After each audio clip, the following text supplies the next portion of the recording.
हिंजवडीतील कंपनीला रातोरात टाळं ठोकणाऱ्या मालकाला अखेर बेड्या ठोकण्यात आल्यात. Think tech India private limited कंपनीचे मालक हर्षल ठाकरे यांनी 700 IT अभियंत्यांची फसवणूक केली होती.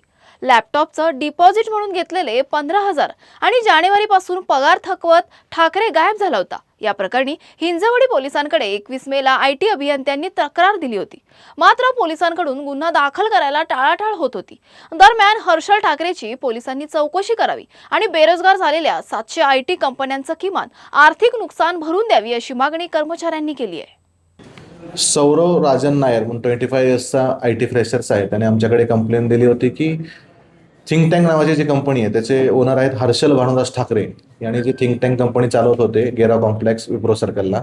तर त्या ठिकाणी त्यांनी अचानक कंपनी बंद केलेली आहे आणि त्यांचा 2 ते 3 महिन्याचा जो स्टायफंड दिला जात होता तो स्टायफंड त्यांना बंद झालेला आहे.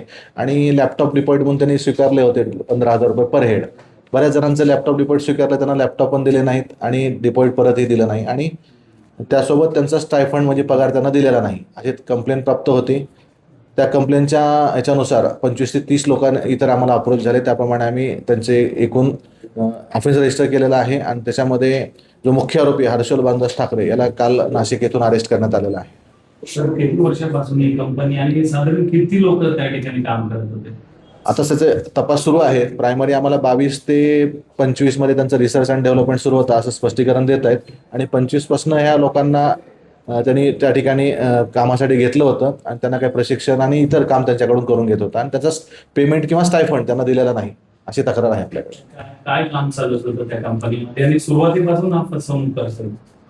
नाही, आतापर्यंत तर आमच्याकडे कुठल्या कंप्लेंट प्राप्त नव्हत्या. या मागील 15-20 दिवसात ह्या कंप्लेंट 25 ते 30 लोकांचे आमच्याकडे स्टेटमेंट आलेले होते. यापूर्वीच आता बॅकग्राऊंड आम्ही तपासतोय, सध्या तपास करतोय. हा जो आरोपी याचं बॅकग्राऊंड काय आहे, त्याच्या प्रतिनिधी वगैरे काय होतं?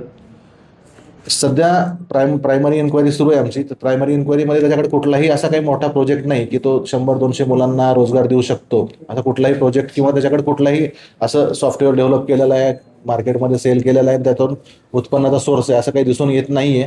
तर त्याचा सविस्तर तपास आम्ही करत आहे. आरोपी तसा IT इंजिनियर्स आहे, उच्च शिक्षित आहे.